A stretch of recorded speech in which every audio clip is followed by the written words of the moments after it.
Antes da início aqui a aula, eu vou pedir que vocês procurem deixar, se possível, o telefone no mudo, tá? No silencioso. É só apertar, né, no microfone que desativa. Qual é a vantagem disso daí? Que diminui o ruído de cada um e assim todos conseguem escutar melhor. É evidente que isso daí não é nenhuma recomendação para que vocês não participem de forma alguma, mas tão somente para que a gente consiga otimizar essa apresentação, tá? Então, sempre que vocês quiserem, sempre que sentirem a necessidade, desativa e pode me interromper a qualquer momento, não há problema algum, tá certo? Tudo bem? Bom, pessoal, então, como essa nossa aula vai ficar disponível não apenas na nossa plataforma lá da Universidade de Fortaleza, mas também no YouTube, né, para os demais colegas que não puderam participar, então eu vou fazer aqui a minha apresentação, né, eu sou o professor Jório, eu sou professor da Universidade de Fortaleza do curso de Direito, das disciplinas de Direito Constitucional e de Direito Tributário. É evidente que eu acredito que vocês também compreendem a ausência de vários colegas, porque, afinal de contas, é difícil, né, se fazer presente nesse momento de restrição, de convívio, né, de restrição social, porque em casa nós temos uma série de outras ocupações e que não existiriam se nós estivéssemos presencialmente na faculdade, né? Daí eu faço essa ressalva registrando aqui a minha compreensão, a minha solidariedade e dizendo que essa aula ela vai ficar disponível tão logo eu a receba e consiga fazer o envio para o YouTube, né? Então, vocês podem visualizar sempre que quiserem e, assim, nós vamos dar seguimento.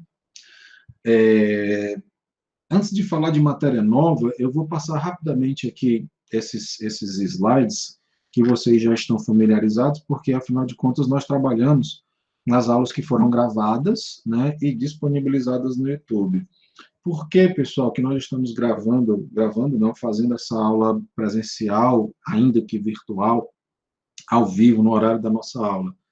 Isso daí é uma recomendação da faculdade, né, para que a gente tentasse manter o tanto quanto possível a nossa presença nos dias e horários da aula. Isso daí fortalece o nosso vínculo, isso daí faz com que a gente consiga manter essa relação, né, com a universidade, com a faculdade, e acredito que isso também possa aumentar a nossa interação, uma vez que lá, qualquer comentário que seja feito lá no YouTube, por mais que exista comunicação quase que instantânea, pode demorar a resposta a vir, né? No entanto, por outro lado, as gravações que eu fiz para vocês, a meu ver, elas têm um outro patamar de produção. Vocês puderam observar que foram utilizados de recursos audiovisuais que enaltecem algumas passagens da disciplina, coisa que não será possível da gente fazer utilizando dessa instrumenta do Google Meet,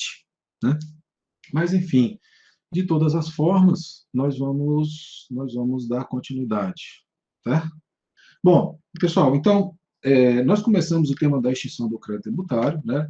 Nós conseguimos concluir a primeira parte, que foi o crédito tributário, para que tivéssemos a noção do que é o crédito tributário, né? Nós falamos já de lançamento, o que é o crédito tributário, a questão da responsabilidade, da solidariedade em relação aos temas que nós estudamos.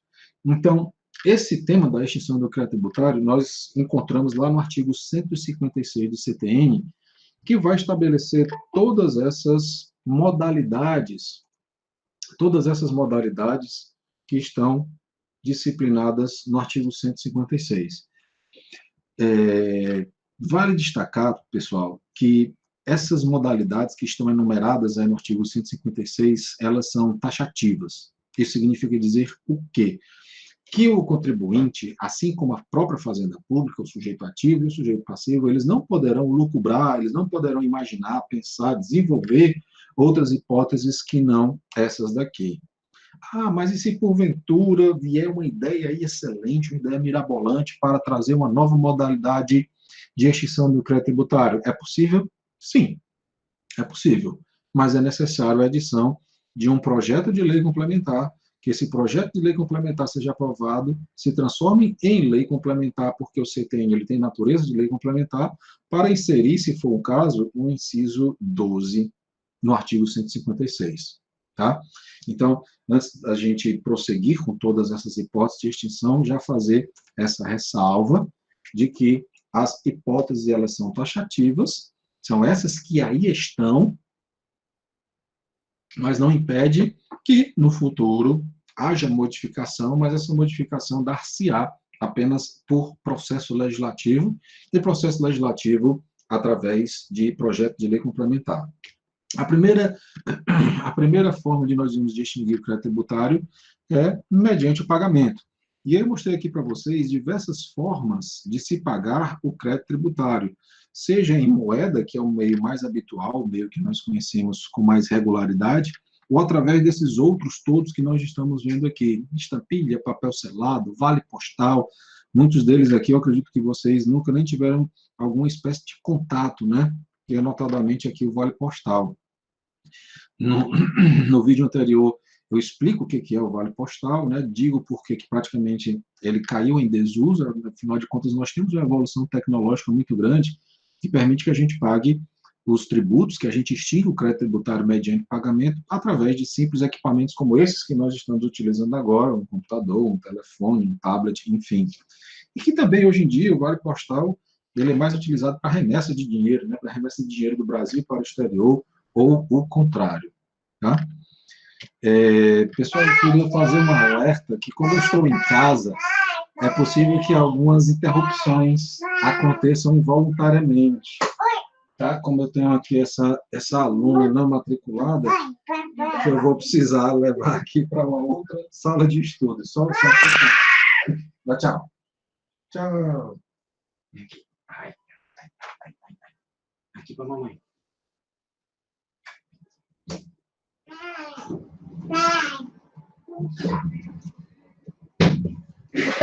Desculpem.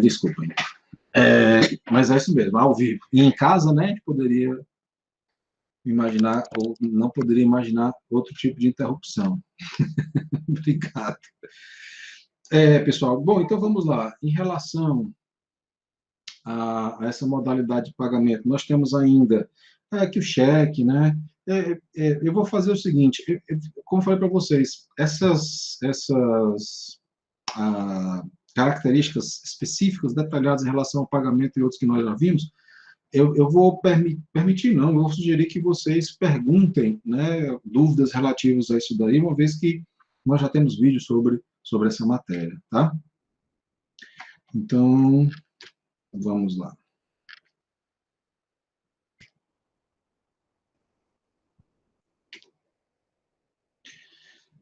Um tema que vale a pena refrisar aqui, pessoal, é sobre o da consulta tributária, né?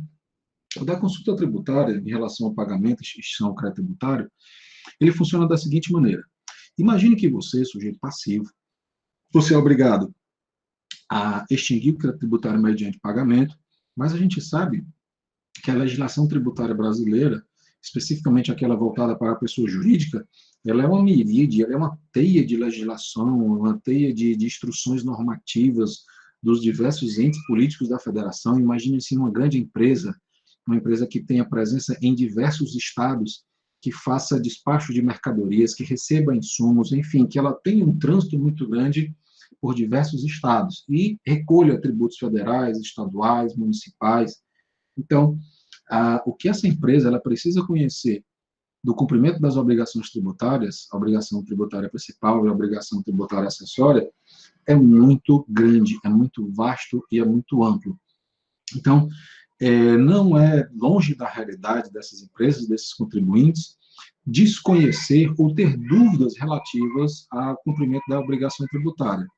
Daí, para que ela consiga cumprir com perfeição a obrigação tributária, ela pode procurar o sujeito ativo para formular essa consulta. Isso daí, como eu falei para vocês, se assemelha um pouco àquilo que lá no direito processual, não no direito processual tributário, mas no direito processual de maneira geral, a gente conhece como embargos de declaração. Os embargos de declaração são manejados dentro do processo judicial para demandar do Poder Judiciário o esclarecimento a respeito de uma determinada decisão. Quando ali há uma obscuridade, há uma omissão, e eu preciso cumprir aquela decisão com perfeição, na sua inteireza, para que depois eu não venha a ser cobrado por uma eventual desídia.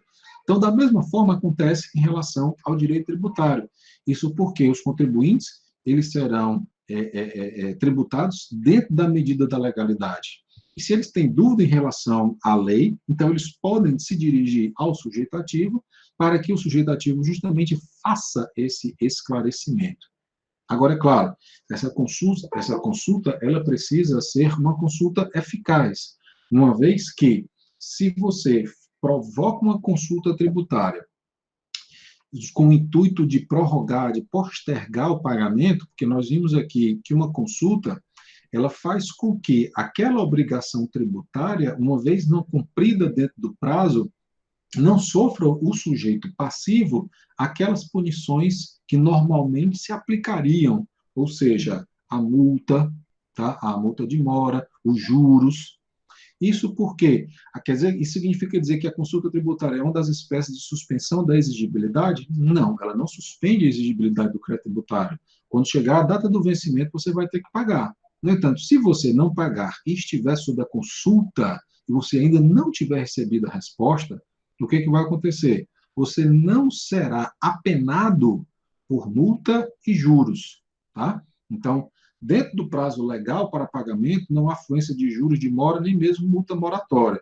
E se implicar em pagamento, vai impedir as multas e os juros, contados aí 30 dias após a solução da consulta.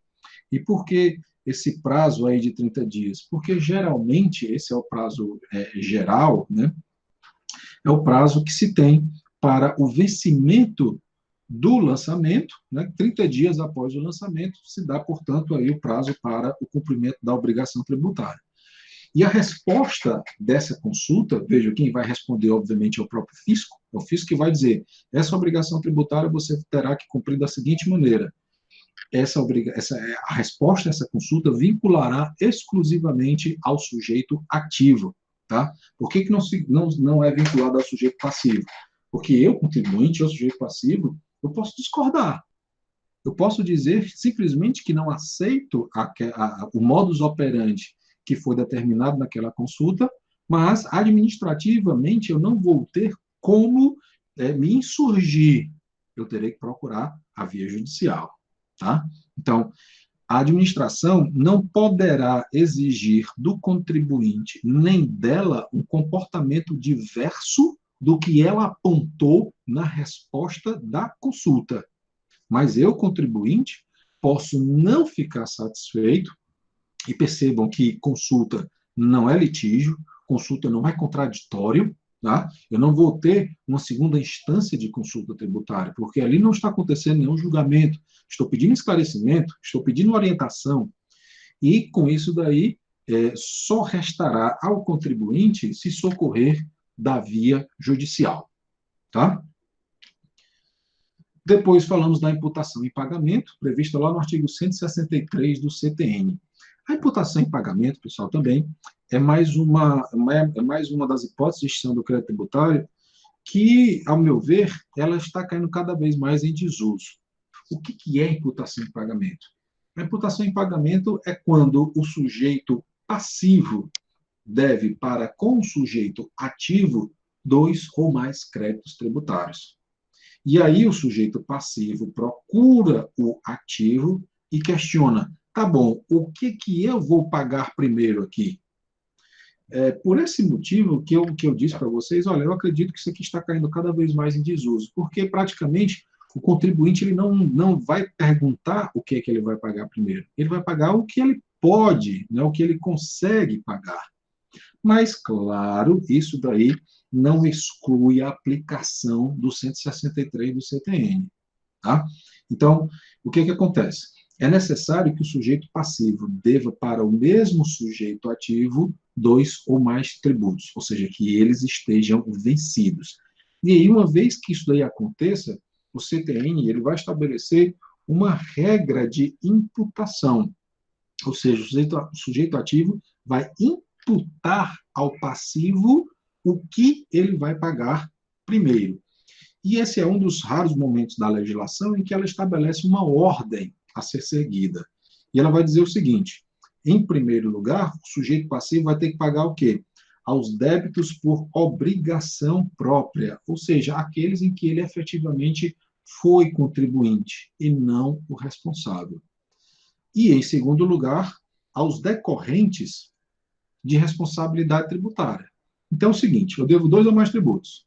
O que eu vou pagar primeiro? Aquele do qual eu sou o real contribuinte, e não o que eu sou o responsável. Mas e se nos dois eu for o contribuinte ou for o responsável? A gente não consegue aplicar o primeiro inciso. E aí a gente vai para o segundo. Então, não conseguindo aplicar o primeiro, vamos para o segundo, que diz assim: primeiramente, as contribuições de melhoria. Né? Em primeiro lugar, contribuições de melhoria, depois as taxas, em segundo lugar, e, por fim, os impostos em terceiro lugar. Então, eu devendo 2 ou mais, eu vou de acordo com a espécie tributária. A primeira delas é a contribuição de melhoria, afinal de contas, houve ali um aumento do meu patrimônio sem eu ter dado causa, tá?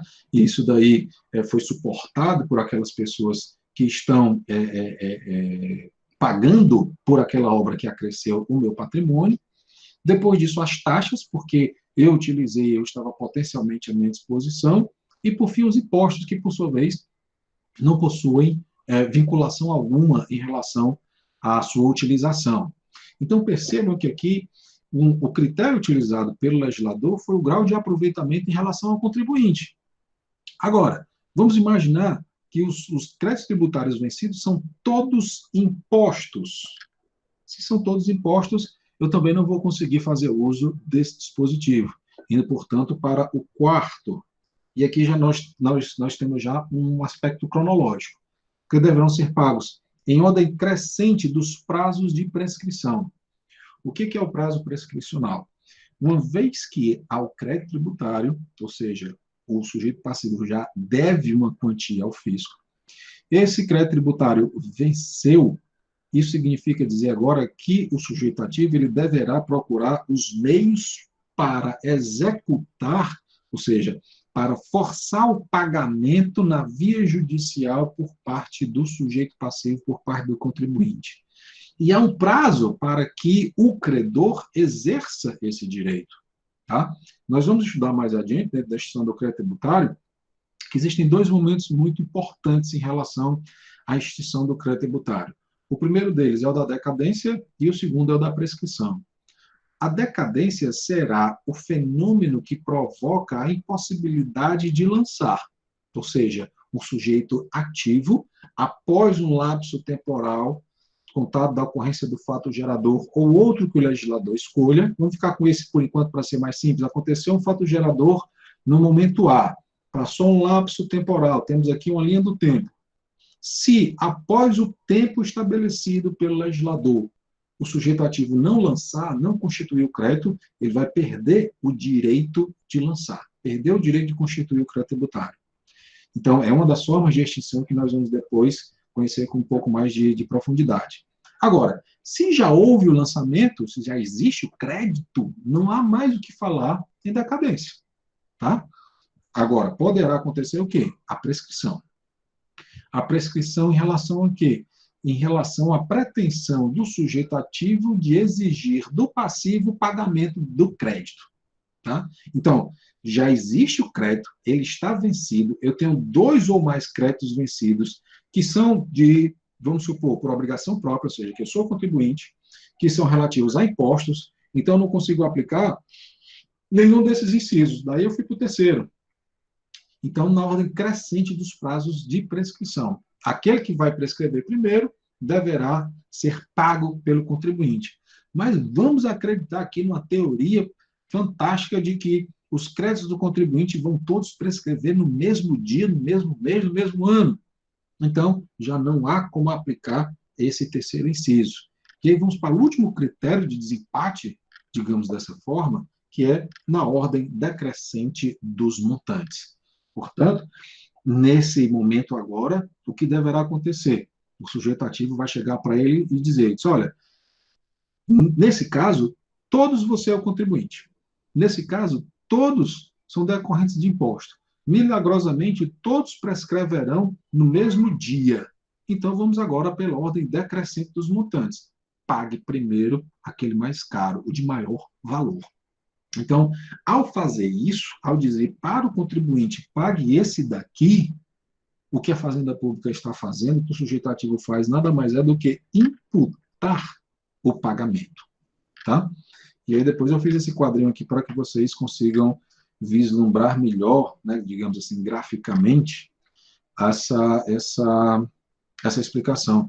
A Rochelle acabou de dizer que está travando aqui, acabou de sair da reunião. Vocês estão com dificuldade, turma, para acompanhar aqui a nossa aula? Por favor, se manifestem aí para que eu... Tainá diz que não está travando. Tudo ok também com o Vitor. Deve ter sido alguma coisa... Não está ok. Eu não sei se não está ok ou se não está ok, né? A vírgula aí vai fazer toda uma diferença. Rochelle acabou de entrar de novo. Tá ok. Ok, Marlene. Então, vamos lá. Depois, nós trabalhamos o tema aí do pagamento indevido. O que é, turma? E por que provocaria a extinção do crédito tributário um pagamento indevido?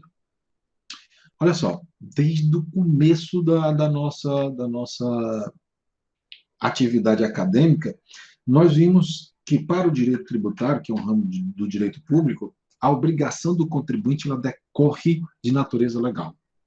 Seja lei em sentido estrito, seja lei em sentido amplo. E como estamos falando de pagamento, né, vamos nos ater aqui em obrigação principal e não obrigação acessória com o seu respectivo descumprimento, né, que traria aí uma punição, e punição pecuniária, se equiparando, portanto, a obrigação principal. Então, olha só, quando o contribuinte ou qualquer outra pessoa faz um pagamento de um tributo, deve fazer de acordo com a lei, nem mais, nem menos. Se fizer a menor, ele será apenado. Por quê? Porque ele vai ser sancionado, ele sofrerá uma punição pelo fato de não ter cumprido a lei dentro da sua inteireza. Agora, se ele paga maior, o Estado não pode chegar e dizer, oh, beleza, obrigado por ter pago a maior, por fazer um bom uso do seu dinheiro, sejamos felizes, tá ok? Não, não se trata disso. Pelo próprio princípio da legalidade, o Estado não pode exigir do contribuinte nada além daquilo, nem aquém daquilo que a lei estabelece. Daí que se ele pagou algo a mais, ele deve ser restituído, deve acontecer a devolução daquele dinheiro. É vedado, portanto, ao Estado esse enriquecimento sem causa. O Estado pode até se enriquecer a título da instituição tributária, mas haverá uma causa para isso. O que não pode acontecer é o enriquecimento sem causa, ou seja, receber um dinheiro que não houve qualquer obrigação por parte do contribuinte em pagar aquela quantia. Então isso daí é o conceito do pagamento indevido. O CTN ele vai trazer uma exceção que é justamente para os casos de perda, destruição ou erro no pagamento por estampilha. Agora, desde que isso daí tenha sido causado pelo próprio adquirente, pelo próprio sujeito ativo, pelo próprio sujeito passivo e não o sujeito ativo. Como nós vimos, a restituição, a indenização, ela poderá acontecer do sujeito ativo em relação ao passivo, desde que o ativo tenha dado causa àquela perda. Daí porque o artigo 165 diz o seguinte: o sujeito passivo tem direito, independente de prévio protesto, à restituição total ou parcial do tributo, seja qual for a modalidade do seu pagamento. Aquelas modalidades que nós vimos lá anteriormente: dinheiro, cheque, vale postal, estampilha, etc, etc. Tá? Ressalvado o disposto no parágrafo 4º do 162, como nós vimos aí, nos seguintes casos: cobrança ou pagamento espontâneo de tributo indevido ou maior que o devido, ou da natureza ou circunstâncias materiais do fato gerador efetivamente ocorrido.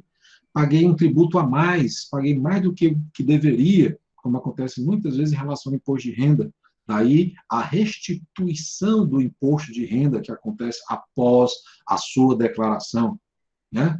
Nós vimos que o imposto de renda, nós vimos em relação a diversos tributos e as suas modalidades de lançamento, lançamento de ofício, lançamento por declaração, lançamento por homologação, e ressaltamos a necessidade de não confundir a declaração anual de ajuste do imposto de renda com lançamento por declaração do imposto de renda. Imposto de renda, lançamento por homologação, tá bom? Depois, no inciso 2, erro na edificação do sujeito passivo, ou seja, aquela pessoa não era o contribuinte, mas ainda assim pagou, tem direito à restituição. Então, erro na edificação do sujeito passivo, na determinação da alíquota aplicável, foi aplicada uma alíquota maior do que aquela que efetivamente deveria ser utilizada. No cálculo do montante do débito ou na elaboração ou conferência de qualquer documento relativo ao pagamento.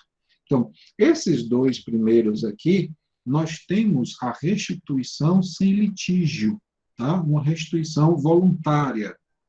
Nesse terceiro aqui, nós encontramos um litígio.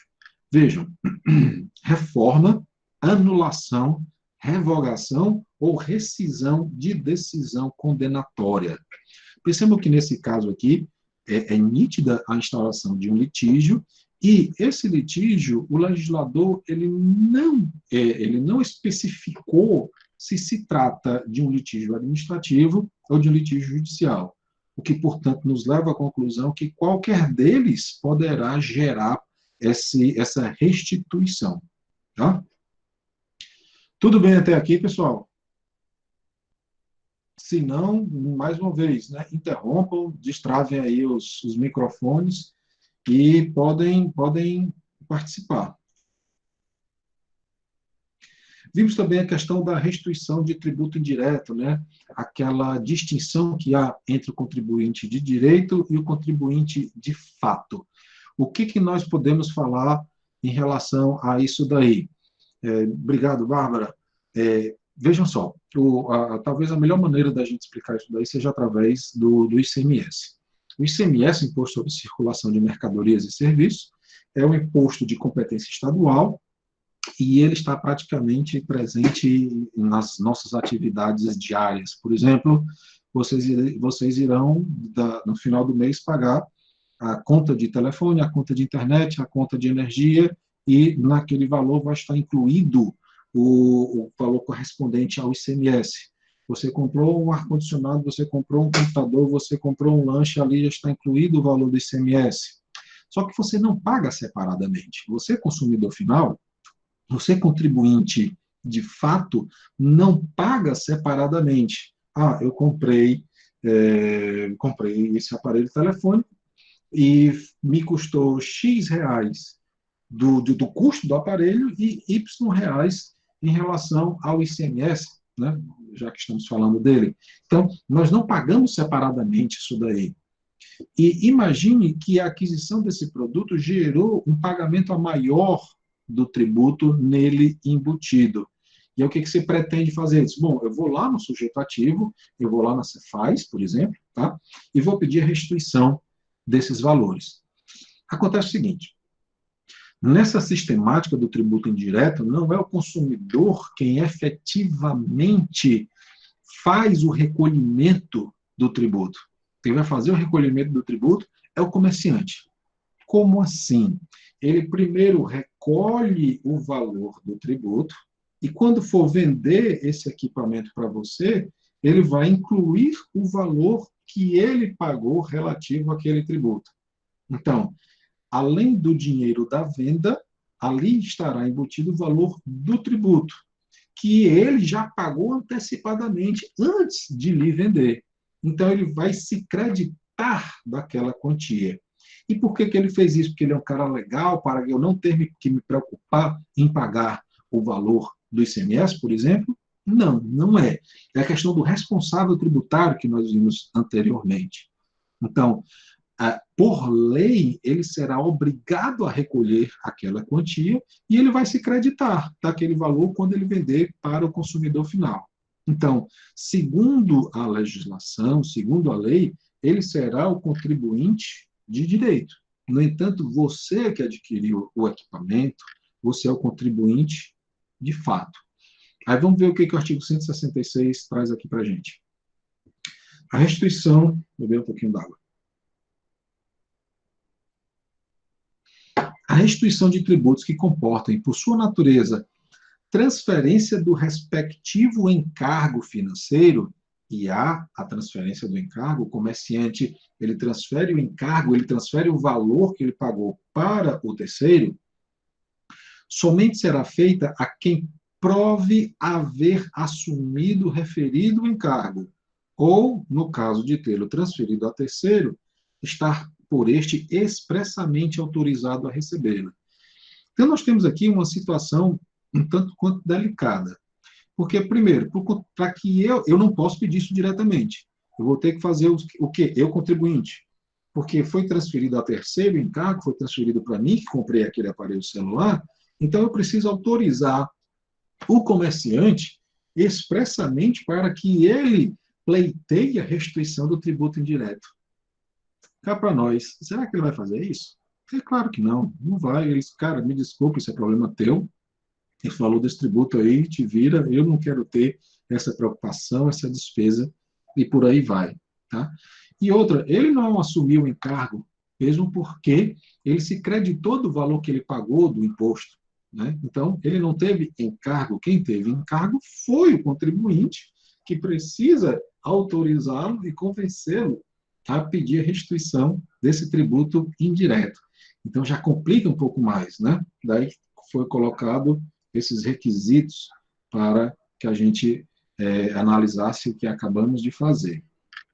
Aí, olha só. Temos aqui essas três jurisprudências que eu selecionei para apresentá-los.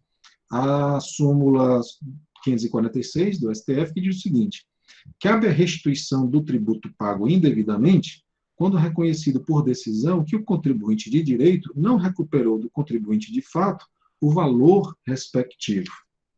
Depois, essa do STJ, em sede de recurso especial, que diz o seguinte: o contribuinte, de fato, não possui legitimidade para pleitear a restituição do que foi pago indevidamente no que se refere aos tributos indiretos. Então, ele confirma a dicção do artigo anterior que nós vimos. Por outro lado, essa súmula do STJ, de 391, diz o seguinte: que o ICMS incide sobre o valor da tarifa de energia elétrica correspondente à demanda de potência efetivamente utilizada. Tá, mas o que tem ICMS, potência efetivamente utilizada de energia elétrica? A situação é a seguinte: imagine que você é um grande industrial. E na sua indústria, você consome uma carga muito alta de energia, transformando, né, os insumos e produzindo aquele produto que você irá comercializar, exportar, vender, etc. e tal. Mas, enfim, o que importa é que você consuma grande carga de energia. Quando isso acontece, geralmente há um contrato entre o consumidor e a empresa, a concessionária de energia elétrica, no nosso caso, a Enel, né? Então, é celebrado esse contrato, esse fornecimento especial de energia. Eu digo, olha, eu vou precisar de tantos, sei lá, quilowatts, megawatts, nem, não sei agora qual é a unidade específica disso daí. Mas, olha, eu vou precisar de tantos quilowatts, de tantos milhares de quilowatts de energia elétrica por mês, vamos supor 10 mil, tá? Então, eu posso utilizar até aqueles 10 mil, que vai ser um preço X. Acima daqueles 10 mil, será um preço Y. E, portanto, pode haver essa variação. Mas vamos imaginar, aí ela já faz o cálculo do ICMS nesse valor que foi contratado. Mas olha aqui, olha aqui de novo o que a jurisprudência está dizendo. Que o ICMS incide sobre o valor da tarifa da energia elétrica correspondente à demanda de potência efetivamente utilizada, o que é diferente da demanda contratada. Então, imagine o seguinte: você contratou 10 mil de potência, mas utilizou 7 mil de potência. Convenhamos, não é preciso a gente ir muito além, para saber que o ICMS, em cima dessa base de cálculo de 10 mil, é bem maior do que o ICMS em cima da base de cálculo de 7 mil. E se nós formos pela dicção aqui, cadê? Se nós formos aqui pela dicção do artigo 166, o que iria acontecer? Eu teria que provocar a Enel, expressamente autorizá-la para pedir a restituição do ICMS. O que o STJ disse, nesse caso das concessionárias, se não, o que você vai pagar de ICMS é o que você efetivamente consumiu, e não o que você contratou. Ou seja, temos aí um bypass, né? Temos aí um atalho que é favorável ao consumidor. Tá? Então, dentro dessa perspectiva, essa súmula ela trouxe essa inovação dentro da restituição do tributo indireto. Tudo bem até aqui? Consegui fazer entender, turma, essa parte?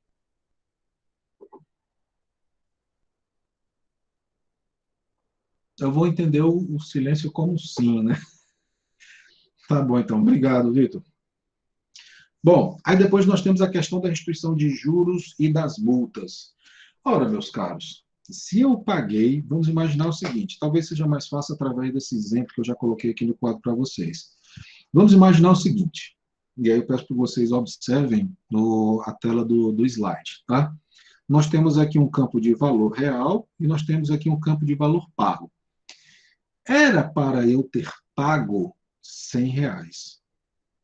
No entanto, eu equivocadamente paguei R$ 200. Não precisa dizer que esses 100 ou esses 200 eu já paguei fora do prazo, tá? Eu já paguei fora do prazo. E pelo fato de eu ter pago fora do prazo, eu calculei tanto a multa quanto os juros de 10% e 5%, respectivamente, no valor de 20 e no valor de R$ 10. 20 correspondente à multa, 10%, né, dos R$ 200, e R$ 10 correspondente aos juros de 5% sobre os R$ 200. Tudo isso fui eu que calculei, tá? Então, eu paguei no total R$ 230. Paguei de forma indevida. Tá? Indevida por quê? Porque eu não devia tudo isso. Eu me enganei, eu me equivoquei, ou quem sabe até o próprio sujeito ativo se equivocou. Tá? Como nós vimos lá no 165, inciso 2, por exemplo. Quando na realidade era para eu ter pago os R$ 100, mais 10 de multa, mais 5 de juros, que vai dar, portanto, os R$ 115. Então, esse valor aí, esse valor de 115, é o valor que eu efetivamente deveria ter pago. No entanto, eu paguei um valor bem maior, pelo qual eu posso justamente pedir o quê? A restituição de um em relação ao outro, que vem ser, portanto, a diferença de R$ 115. Veja, por conta dessa restituição de juros e multa estabelecida no 167, deverá ser restituído também a multa e os juros que eu paguei em cima do valor indevido, já que não era devido, e não cabe ao Estado também se aproveitar, se apropriar da minha torpeza, torpeza e fala assim sem nenhum demérito, né? pelo meu erro, pela minha imprecisão, tá? Então, eu devo pagar o que eu realmente devo, com as multas e juros devidos. Aquilo que foi indevido e paguei deve a mim ser restituído na mesma proporção. Vale ressaltar o seguinte, né? Multa de caráter formal, vejam aqui o 167. A restituição total ou parcial do tributo dá lugar à restituição, na mesma proporção, dos juros de mora e das penalidades pecuniárias, salvo as infrações de caráter formal não prejudicadas pela causa da restituição. O que é uma multa de caráter formal? São as multas punitivas e não as multas moratórias, ou seja, elas não decorrem do atraso de pagamento, daí não haver restituição. Como, por exemplo, eu deixar de apresentar livros, documentos fiscais dentro do prazo estabelecido pela autoridade fazendária. Eu serei apenado, eu sofrerei uma multa, tá? E disso daí não haverá restituição. Tudo bem? Bom, e aí, pessoal, em relação a juros de mora e correção monetária na restituição, nós temos o 167, parágrafo único. Isso daqui já digamos assim, mais simples, que vai falar o seguinte: a restituição vê-se juros não capitalizáveis a partir do trânsito em julgado da decisão definitiva que a determinar. Portanto, nós temos os juros simples. Vale destacar o seguinte: o que significa falar em juros de mora? É justamente a demora naquele pagamento. Então, você será penado com a incidência dos juros. E há também a questão da correção monetária. A correção monetária é a devolução do valor real daquela quantia. Com o passar do tempo, um determinado valor, vamos supor, R$ 1.000, hoje não vale tanto quanto valia R$ 1.000 há 3 anos atrás. Então, quanto que custaria esses R$ 1.000 hoje devidamente corrigidos? R$ 1.300, R$ 1.200, R$ 1.400. Então, a correção monetária, ela faz justamente isso, corrigir, ela atualiza aquele valor como se hoje ele valesse uma determinada quantia. E aí, dentro dessas súmulas, que eu vou me furtar a comentá-las agora especificamente, porque mais adiante nós temos um gráfico que fica mais fácil a sua compreensão, tá?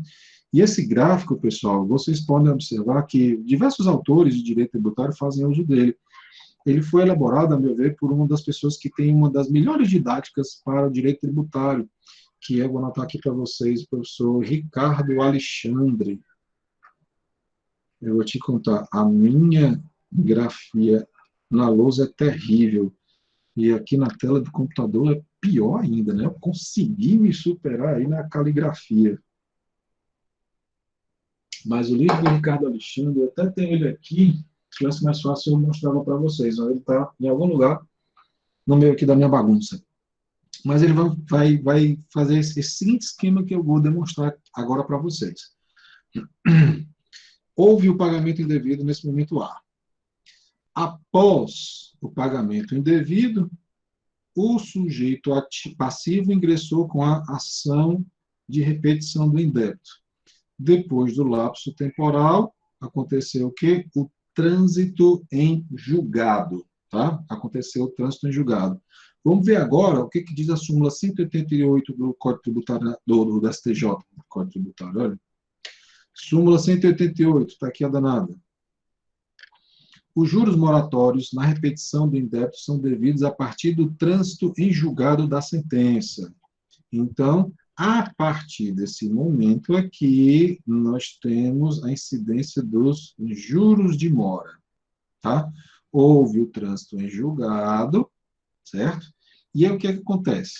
Até o dia 1º de julho do ano em questão, você precisa inscrever aquela decisão judicial, aquele valor, como precatório. Né?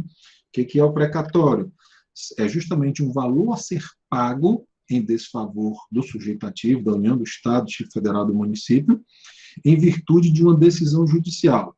Esses valores eles devem ser inscritos em um ano para serem pagos até o final do ano subsequente.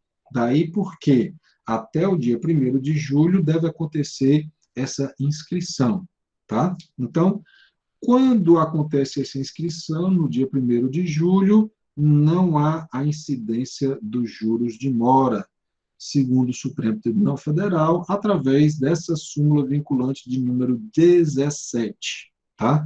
Ela vai fazer, portanto, essa instrução, que diz o seguinte, súmula vinculante número 17. Durante o período previsto no parágrafo 1º do artigo 100 da Constituição, não incidem juros de mora sobre os precatórios que neles sejam pagos. Então, vai dar uma colher de chá para o devedor, para agora sujeito ativo, para que não aconteça a incidência dos juros de mora.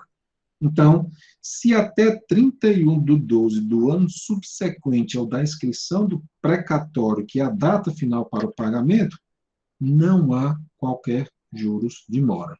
Agora, passado isso daí, então, há a incidência dos juros de mora, tá certo? Em virtude do não pagamento do precatório. Daí porque nós temos toda essa miríade de súmulas e do dispositivo aqui do CTN que fala a respeito dos juros de mora e correção monetária na restituição. Então, percebam que para que a gente conheça como se dá essa restituição do tributo indevido e a sua correspondente, juros de mora e correção monetária, não basta, eu faço essa ressalva, não basta a gente conhecer o que o CTN estabelece. Em virtude dessas decisões judiciais, ora através de súmula vinculante, ora através de súmula do STJ. Esse aqui foi o exemplo que nós trabalhamos, tá? Deixei aí para que vocês possam posteriormente vislumbrar.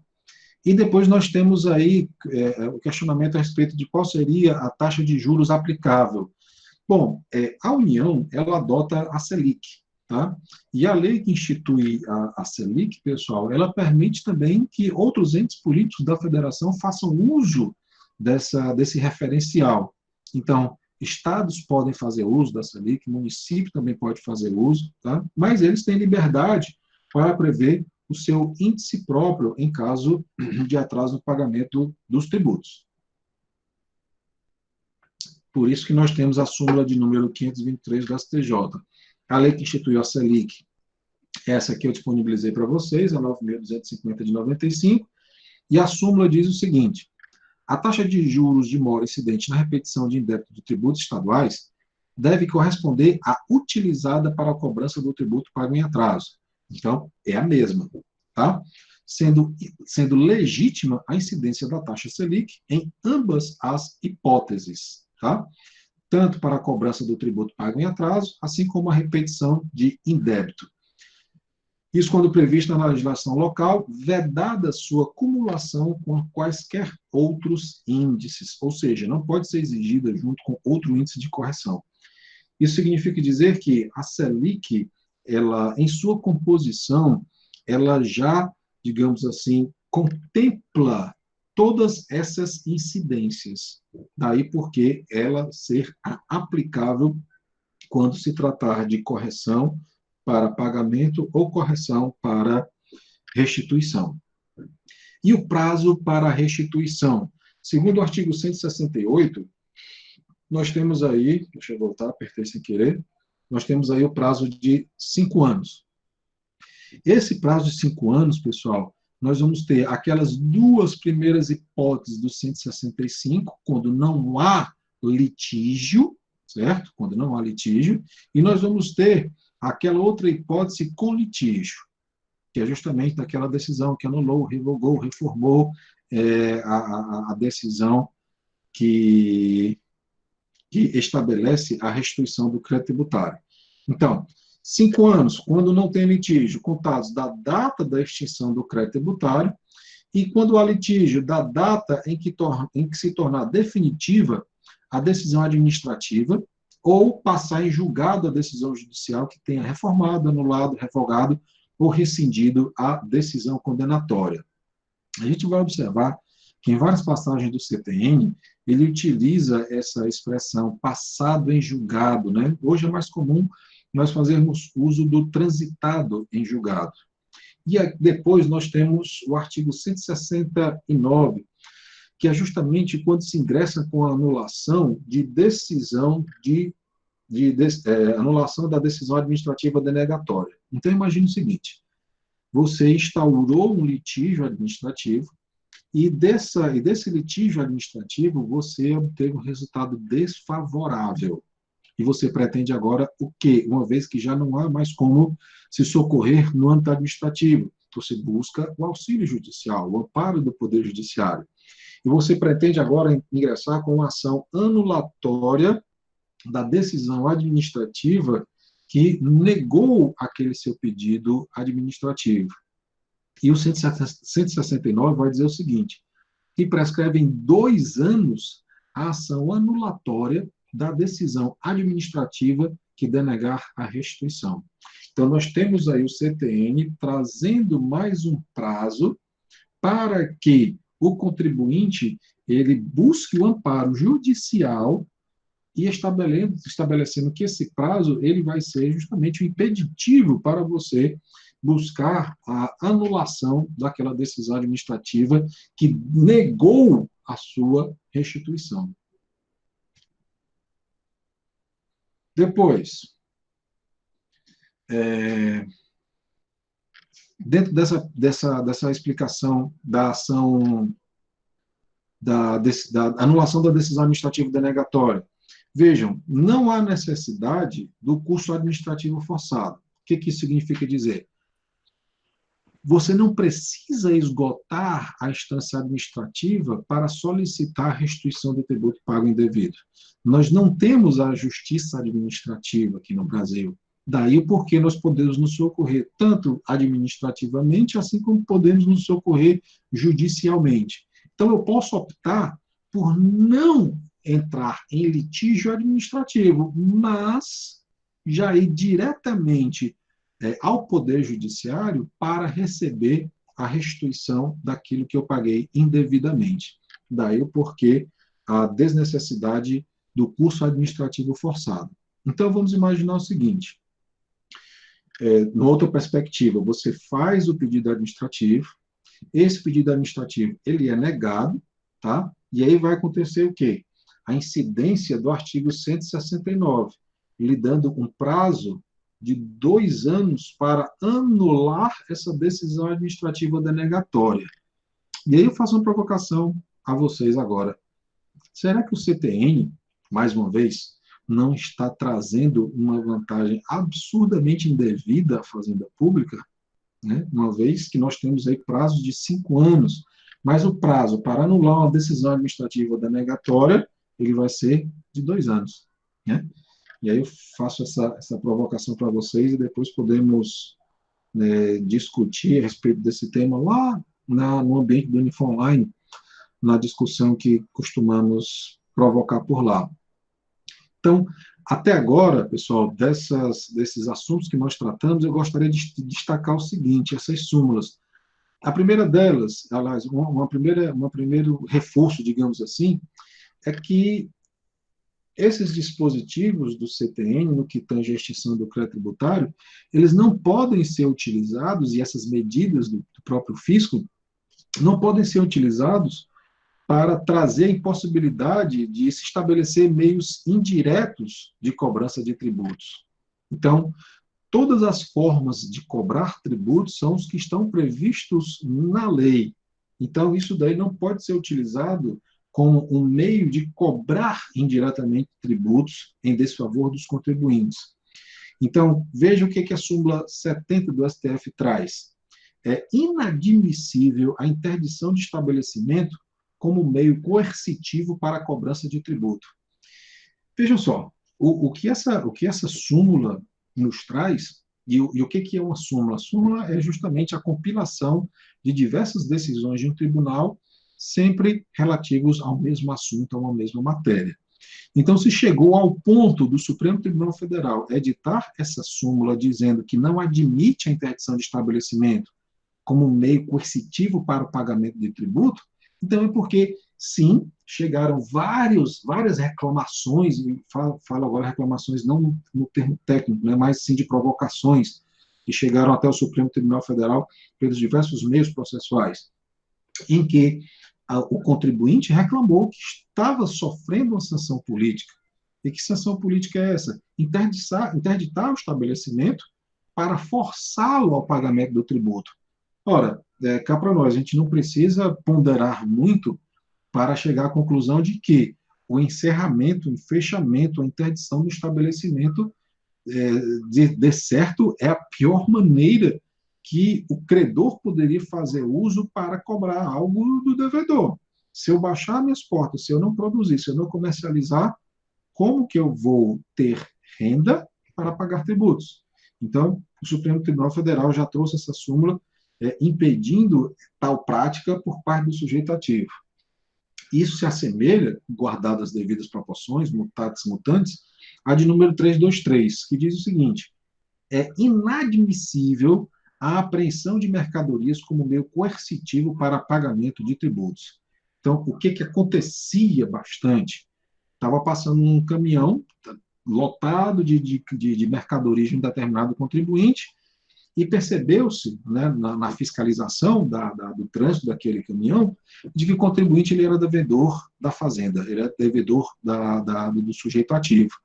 E aí o que o pessoal fazia? Disse, pode encostar o caminhão, você só tira ele daqui depois que pagar esse tributo. Então, em virtude dessas diversas práticas em que são objetos de vários mandados de segurança para liberar essas mercadorias, o Supremo editou essa súmula que já diz qual é o pensamento dele para casos da mesma natureza. Então, o fisco e o sujeito ativo, né, o ente tributante, ele dispõe de vários meios, de vários instrumentos para cobrar do contribuinte o pagamento dos tributos. Então, você pode entrar com ação de execução, você pode negar a certidão negativa. Então, você tem diversos outros meios para forçar o contribuinte a estar numa situação de irregularidade. Mas, a partir do momento em que você retém uma mercadoria regular, nós estamos falando aqui, por exemplo, de mercadoria importada irregularmente, nós estamos falando aqui de contrabando, nós estamos falando aqui de descaminho, que são mercadorias que ingressam ou transitam ilegalmente dentro do território nacional. Estamos falando de mercadorias legais, tá? E mercadorias legais que estão sendo utilizadas por um sujeito passivo que é devedor de algum tributo. Depois, súmula 547. Não é lícito à autoridade proibir que o contribuinte em débito adquira estampilhas, despache mercadorias nas alfândegas e exerça suas atividades profissionais. Então, está proibindo ao sujeito ativo de proibir ao contribuinte de praticar esses atos, porque justamente são impeditivos da realização da sua atividade profissional. O raciocínio aqui é o mesmo que nós fizemos na súmula anterior, que é justamente de permitir que o contribuinte ele tenha continuidade nas suas ações comerciais, industriais, profissionais, para que ele aufira renda e possa pagar, e que o sujeito ativo ele dispõe de outros meios para forçar o passivo a pagar o tributo. Então, todas essas súmulas aqui, elas representam as decisões do Supremo Tribunal Federal que vedam, que estabelecem justamente a impossibilidade de se estabelecer meios indiretos de cobrança de tributos. Tá bom? Vejamos aqui. Meus caros, vamos falar agora da compensação, lá no artigo 170 do CTN. Vejam só, o direito tributário, a partir desse momento, e vários outros que a gente já viu, quando fala de algumas definições, ele vai tomar de empréstimo a definição do Código Civil quando ele trabalha esse tema da compensação, que diz o seguinte: quando duas pessoas forem ao mesmo tempo credor e devedor uma da outra, as duas obrigações extinguem-se até onde se compensarem. Então, vamos fazer o seguinte. Eu devo ao Vitor, nosso querido monitor, R$100, e o Vitor, ele vai me dever mais, claro, né? O Vitor vai me dever R$200. Então, olha só, nós somos credores e devedores mútuos. Eu devo a ele R$100 e ele me deve R$200. Então, vamos fazer um acerto de contas, vamos fazer justamente agora esse ajuste e vamos fazer essa compensação e seremos, coitado, né, Vitor? E depois desse ajuste de contas, a gente vai ver, depois dessa compensação, a gente vai ver o que sobrou para um e para o outro. Então, nesse caso específico, eu devo 100, Vitor deve 200. Nessa compensação, nesse ajuste de contas, esse 100 que eu devia será utilizado para abater dos 200, restando, portanto, apenas 100. Então, foi compensado um crédito de um com o crédito do outro. Agora, o seguinte, levando agora para o direito tributário. Então, eu posso ter crédito tributário de imposto sobre produtos industrializados, de imposto de importação, de imposto de circulação de mercadorias, bens e serviços, de CMS, tá? E ser também devedor desse mesmo tributo. Essa compensação, pessoal, ela não é automática, tá? Como assim não é automático se eu já soube do imposto de renda que o cara ficou devendo no ano passado e agora ele vai ter crédito a receber e já vai acontecer a compensação? Não estamos examinando os casos práticos. Quando eu digo que ela não é automática, é porque para que haja a compensação, é indispensável a existência de uma lei estabelecendo quais são as condições, quais são as garantias, de que forma a compensação vai acontecer. Tá? Então, se você tem conhecimento de que houve a compensação do tributo de um determinado contribuinte com o que ele devia em relação a determinado sujeito ativo, tenha certeza, é porque já existe uma lei dizendo como a compensação acontece naqueles casos. Vamos ver aqui o que diz o 170. A lei pode, nas condições e sob as garantias que estipular, ou cuja estipulação em cada caso atribuir à autoridade administrativa, autorizar a compensação de créditos tributários com créditos líquidos e certos, vencidos ou vincendos, do sujeito passivo contra a Fazenda Pública. Então, olha só a quantidade de informação que tem nesse 170. Primeiro, a lei pode. Isso daqui dá permissão para o legislador elaborar uma lei para trazer o Instituto da Compensação. E que legislador é esse? O legislador federal, o legislador estadual, o legislador distrital e o legislador municipal. Tá? O ente tributante, através do seu legislativo, estabelecer a lei que traz a compensação. E essa lei, ela vai dizer quais são as condições, quais garantias deverá o contribuinte adimplir para realizar essa compensação, ou cuja estipulação, em cada caso, atribuir à autoridade administrativa autorizar. Então, vem aí, portanto, o papel da administração em analisar se o sujeito passivo está atendendo essas condições estabelecidas na lei para que seja procedida a compensação. Isso é importante, nós vamos ver já já. Compensação de quê? Compensação de créditos tributários. E aqui olha a diferença. O que são os créditos tributários? São aqueles oriundos da obrigação principal. Né? A obrigação principal é a obrigação acessória que foi descumprida. Então, créditos tributários, vou até mudar a cor aqui, créditos tributários com créditos líquidos e certos, vencidos ou vincendos do sujeito passivo contra a fazenda pública. Então, olha só que interessante. O CTN ele vai dizer o seguinte: a fazenda pública ela tem créditos tributários. E o sujeito passivo, ele tem créditos. Ele só não pode ter crédito tributário, porque ele não lança, ele não institui tributo, ele não lança tributo, ele não cobra tributo. Ele vai ter um crédito. Tá? Enquanto a Fazenda Pública ela diz, olha, o meu é crédito tributário, o seu é só crédito. E olha aqui um detalhe. Eu acredito que vocês devem estar pensando, mas vem cá, não é crédito oriundo de um crédito tributário? Pode ser, mas ele não possui crédito tributário, ele tem um valor correspondente a um crédito. E um detalhe, veja só, esses créditos, eles precisam ser certos. Ou seja, eu não posso estar discutindo o valor do crédito tributário. Esses créditos precisam ser líquidos, precisam ser certos e vencidos ou vincendos. Então, o que é isso? Eu já preciso da quantidade, eu já preciso do valor preciso do meu crédito para que ele seja compensado com o crédito tributário do sujeito ativo. Eu não posso estar discutindo a quantidade do meu crédito, porque se eu estou discutindo, não há certeza. Se há discussão, é porque não há certeza. Só há discussão quando você põe em dúvida, quando você põe em xeque aquele objeto da discussão. Certo? Tudo bem?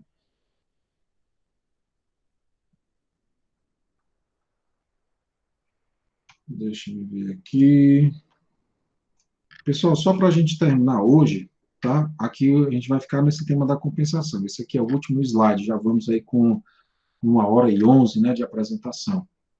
Então, essa compensação no artigo 170, vejam, é proibida a compensação de créditos em litígio judicial, diz lá o artigo 170-A.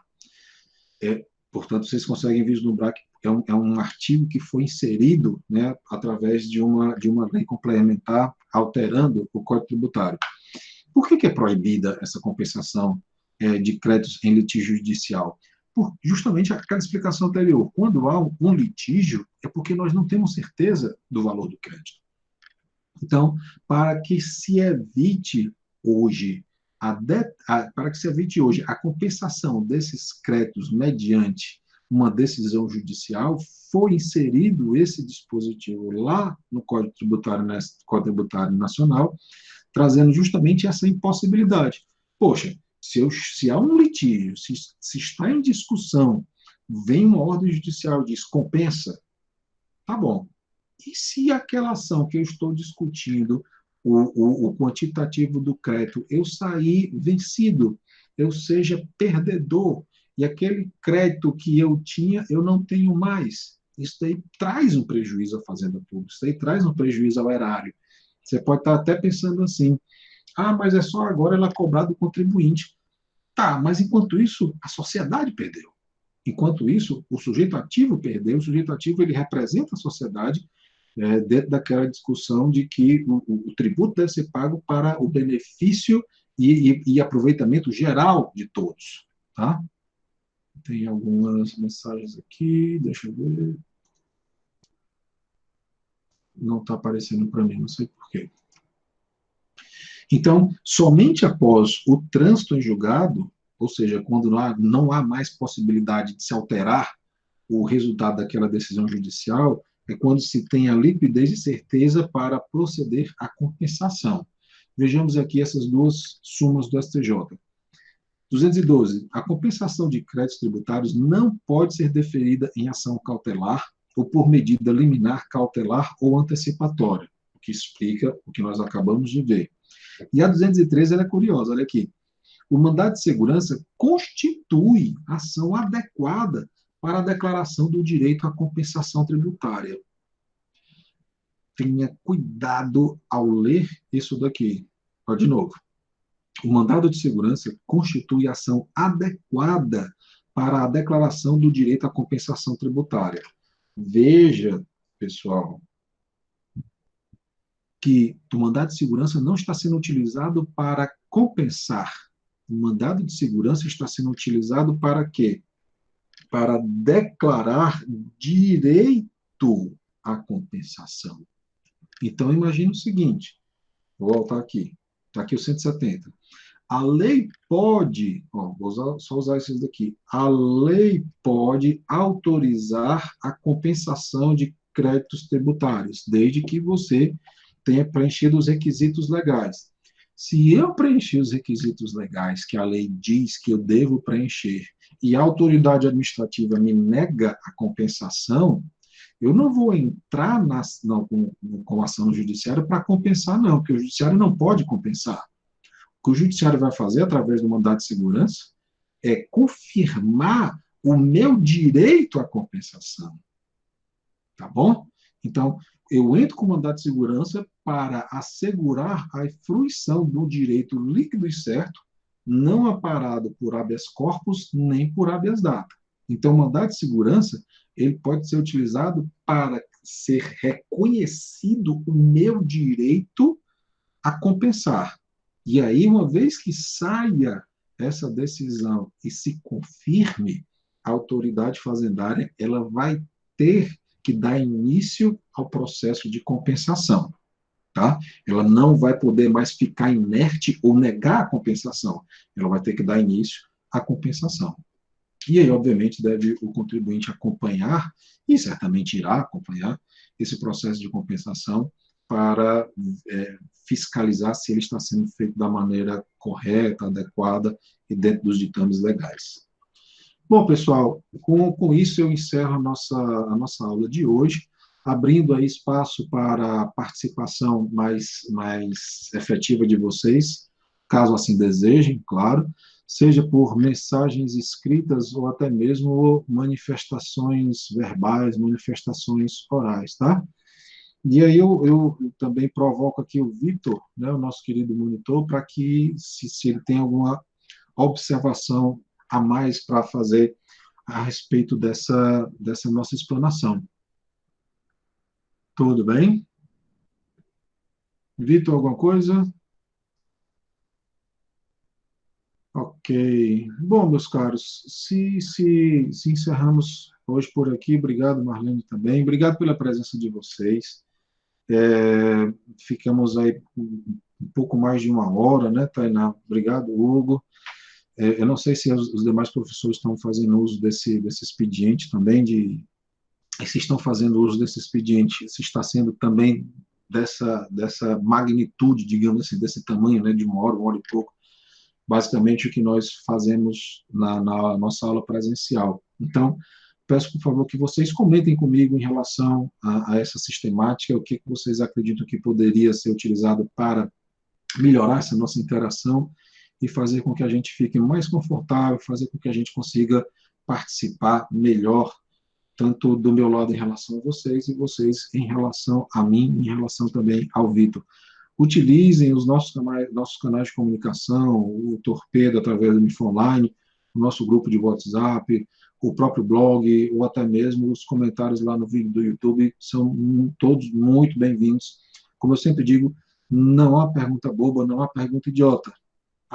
Você talvez seja um pouco grosseiro agora, há o idiota ou o bobo que fica calado quando quer fazer uma pergunta, e isso daí é a pior coisa, né? Então, vamos perguntar, vamos provocar, perguntem entre si, discutam, debatam e venham até mim e ao Vitor também, tá bom? Estou sempre à disposição de vocês. E aí, na quinta-feira, nós vamos dar continuidade às demais hipóteses de extinção do crédito tributário, tá bom? Bom, turma, com isso eu me despeço de vocês, desejando a todos que fiquem bem, que fiquem com saúde, que cuidem de si e daqueles que lhes são caros, tá bom? Um grande abraço, contribuintes. Tchau, tchau.